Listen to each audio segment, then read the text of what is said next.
l'école des hautes études en sciences sociales. Alors, il est évidemment question de protection désormais des espaces publics face à ce risque, et notamment ces attaques à la voiture bélier. L'Italie réfléchit à un vaste plan de sécurisation de ses sites touristiques et de ses espaces piétons. C'est ce qui a été annoncé aujourd'hui. Et Israël, compte tenu de son expérience dans ce domaine, fournit déjà de l'expertise, notamment en Europe. Julia Ganancia.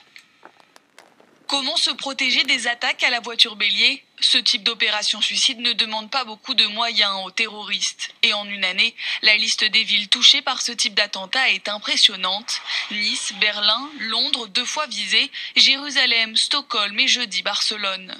Plusieurs villes françaises commencent désormais à se pencher sérieusement sur cette problématique, notamment depuis l'attentat de Nice le 14 juillet 2016. En particulier, les villes qui doivent gérer de grands événements.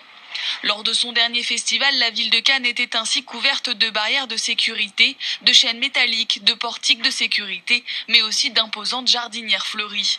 Le festival d'Avignon a aussi décidé d'agir. Ce festival, c'est 1400 spectacles, 130 lieux, plus d'1 million de visiteurs. Et la mairie d'Avignon a choisi de s'équiper de barrières spécifiques, des MVB, un dispositif venu d'Israël.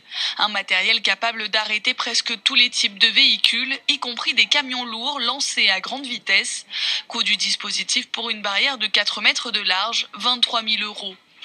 Le MVB de Mifram Security fonctionne comme une mâchoire qui se referme. Le véhicule se trouve immobilisé et porté en l'air grâce à un système de griffes ancré dans le sol. Discret, facile à installer et surtout très mobile, le dispositif a déjà séduit à travers le monde. Ce matériel de protection antiterroriste est déjà utilisé notamment pour protéger les ambassades ou des sites sensibles de l'armée américaine.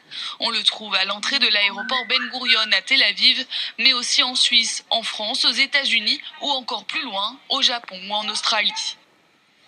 Alors revenons à présent sur la dimension